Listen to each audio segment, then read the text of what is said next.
Hello and welcome to Unlock the Keyboard. This is the tutorial for DeMarco's Chamber of Reflection on the piano.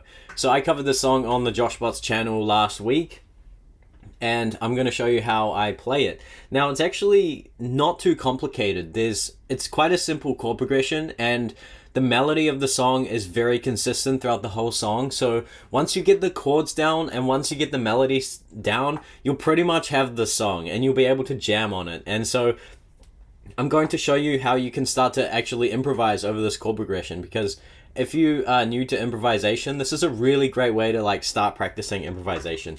Anyway, I'm going to play through a little bit of the song and then I'll explain what's going on.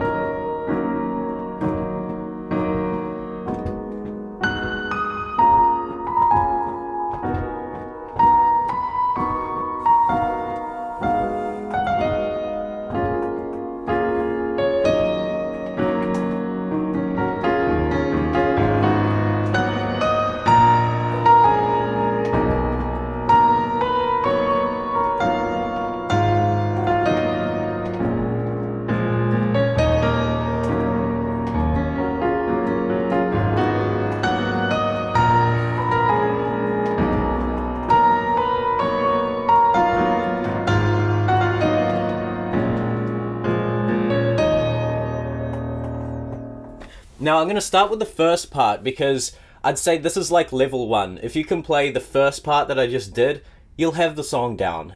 Okay, so this song is in the key of D sharp minor. This here. So this is the root chord, right? That is the root position of the song, where the song wants to ground itself in. And the first chord in the chord progression is in fact the 4 chord, which is a minor, G sharp minor 7. Now, that's really easy. You just take a G sharp minor triad and you add that 7, which in this case is an F sharp. So you play that, that's the first chord. Then the next chord is this A sharp minor 7, which is literally exactly the same shape. See how my hand is laid out? First chord, see how it's laid out like that? It's exactly the same shape, so you just need to move that up one whole tone. See that? Right? And then the next chord is B major 7, which is a really similar shape. There's only a slight change, right? But the chord, it starts on this B, and it's a major 7, okay? So B major triad with that additional 7. In this case, it's an A sharp. And then it goes back, so it does that, right? 2, 1, 2, 1, 2, 3, 4, and then it goes back to the G sharp minor, 2, A sharp minor, 1, 2, and then down to the D sharp minor, the root.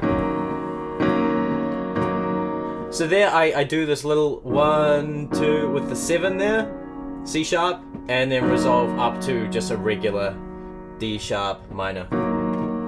And that is the chord progression. This is level 1, and you could get by with just this. You could play the rest of the whole song with this in the left hand.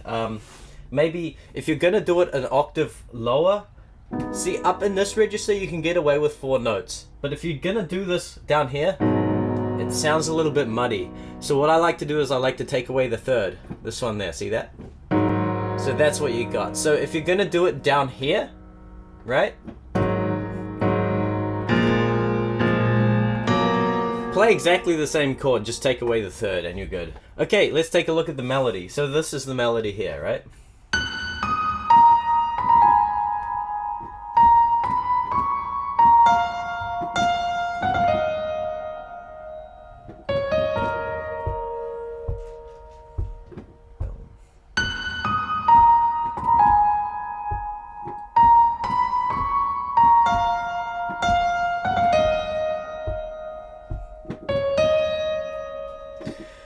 So it's exactly the same thing. It's just that the first time it goes down to there, and the second time it just resolves to that D sharp, okay?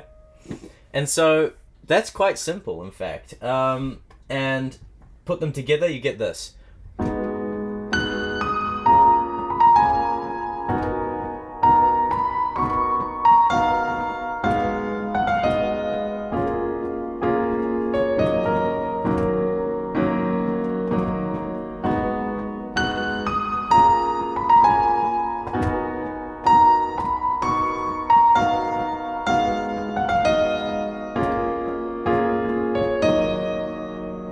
Okay, so that's essentially level 1, and you can definitely get away playing the song like that. Now, level 2, I go a little bit more advanced, I suppose. Not really, it's not that complicated. In the right hand, I just play play the melody as an octave, right? So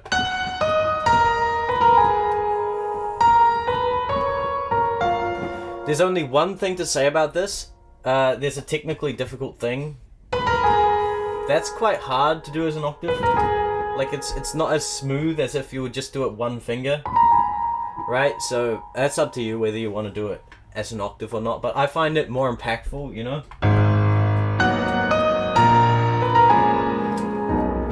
Okay, so that's the right hand, that's the melody. Now the left hand, I'm doing this thing where I'm playing the root of the chord quite low, and I'm sustaining the pedal, and then I'm jumping up with my hand and I'm playing what's called a ruler's voicing here. So I'm playing this here. So this is an inversion of this chord we've already looked at, this B major 7. It's just in its middle inversion. You see that there? Right? The 5th is on the bottom. The 5th is with the pinky. And the root of the chord is in the middle. Okay? And then the next one, A sharp. Now this here is literally the chord we're already using, and it's just, again, in its middle voicing, right? So, and then B, the same one, we've already done that, and then again,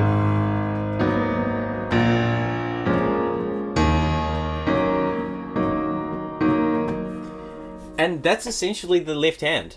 So get that down, practice that, and you'll have your left hand sussed.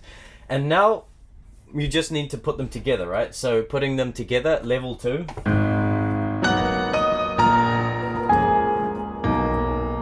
Yeah, there's this thing I do here, which is I actually play the 7 and the 3 of the B major chord with the right hand, right?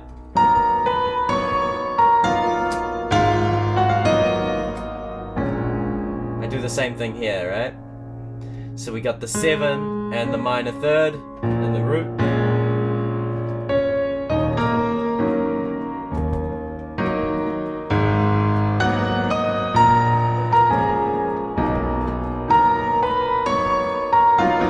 I do this thing right down.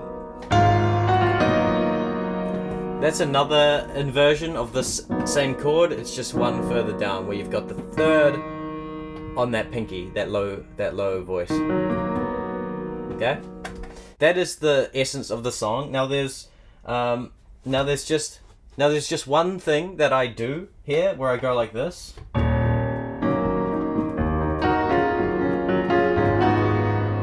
So what's that? I'm just doing this D sharp minor triad to a C sharp major triad down to a B major triad. So it's all just triads here, right? Right?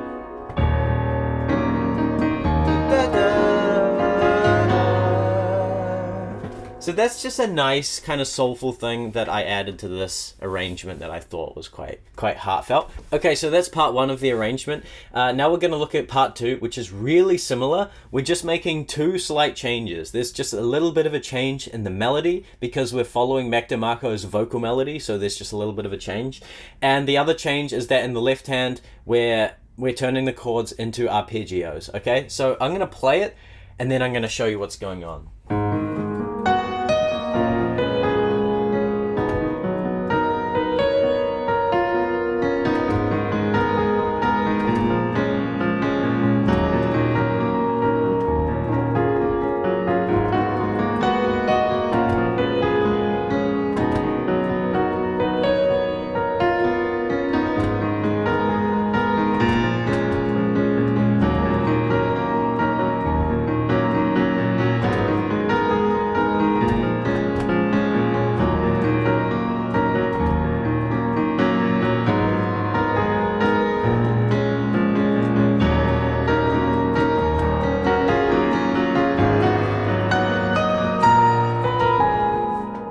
first thing to say is that dynamically, I bring it down a lot, okay? And we really want that melody to sing out.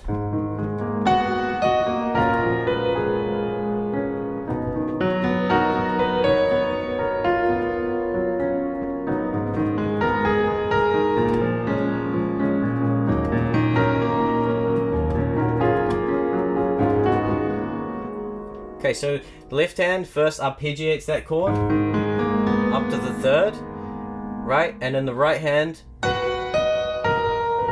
we play this chord thing. So we've got essentially, F sharp as octaves, and we've got the B, right? And then we come to this here, which is, it's the A sharp minor chord, where we've got the third there, the fifth there, and we've got the A sharp, which is the root of this chord, and also the melody. You'll notice that the melody is always the top voice in these chords, right? So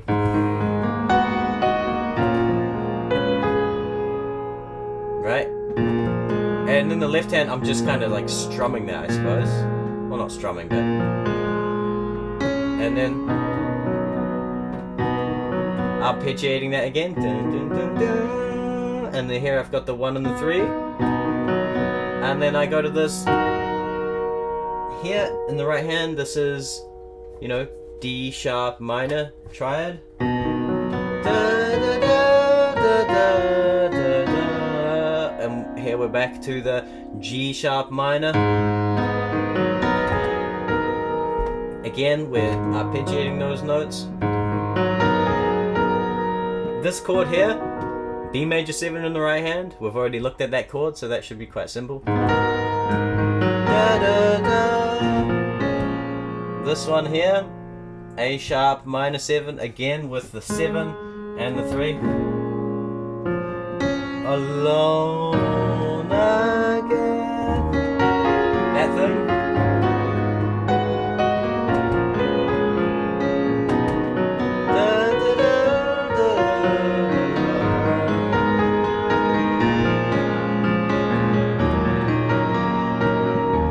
And then it repeats, right?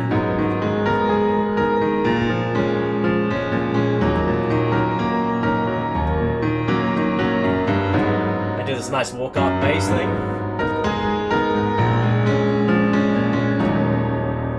So hopefully you can practice that and you can get that. And now part 3, I'm going to show you the solo that I did. So I soloed on this. The first thing that I'm going to say is that it's actually really easy to improvise over this, because in the key of D sharp minor, we've got all of the black notes at our disposal. So we can just play any black notes and it's going to sound good. If you want to start improvising, all you need to do, left hand, play the chords, and then just play any black notes.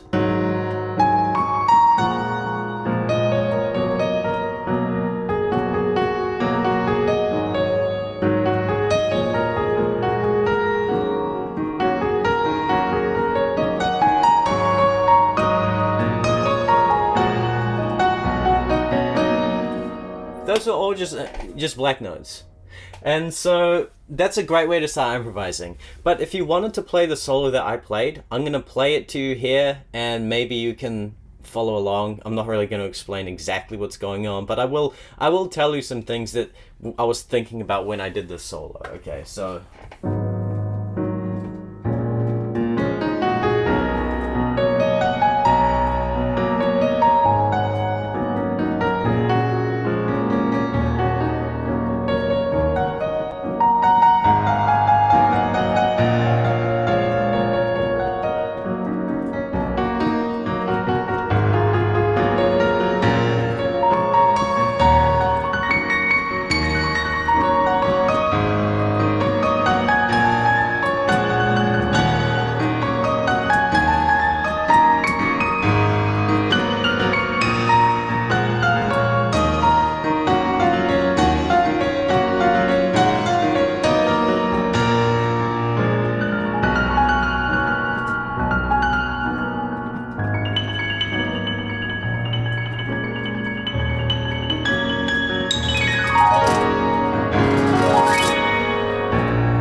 Okay, so that's essentially the solo I did. I made some mistakes there, but I'm not here to do an artistic performance. I'm here to teach it. If you want to see the performance, I'll leave a link below if you haven't seen it.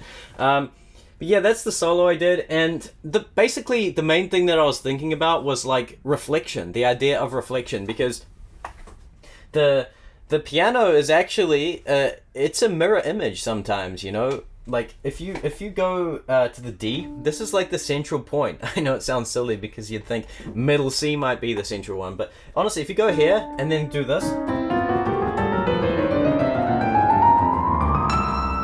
it's like a mirror image of itself. And so the piano is symmetrical like that. And I thought about that concept when I was making this solo, and so I did some things where I was like copying the same idea just up or down an octave, right? So I did,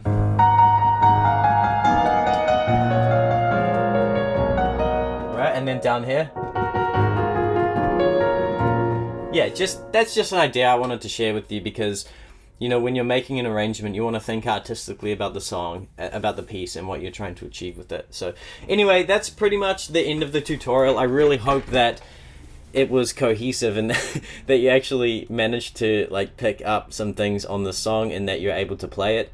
I'm sorry, I'm still quite new to this format of teaching tutorials like this, but I'm trying to get better. So please help me get better. Tell me how I can make these better, how I can explain things in a way that's easier to understand. Please, I really appreciate it. I don't care. Like, I want your criticism. I want to become better at this. I want to deliver better content. So please tell me how I can improve. I'd really appreciate that. If you want, I've got this community unlock the keyboard here. You can see it. I've got that's like the banner for it. And the whole idea for this community is to help you unlock the keyboard. I haven't really got it up and running yet in its full form because I've been so busy trying to grow YouTube channels and make content and stuff. So, but I'm going to get that soon. I'm going to get there soon. I'm going to make a whole course, Unlock the Keyboard Volume 1. And I'm going to teach you how to play the piano and play the keyboard at a basic foundational level. And that's the idea. But in the meantime, we can still grow the community. We can still make something cool there. I've got 13 members there so far, so I'd love to see you over there. Anyway, thank you so much for watching. Vibe and subscribe and all that. See you later. Bye.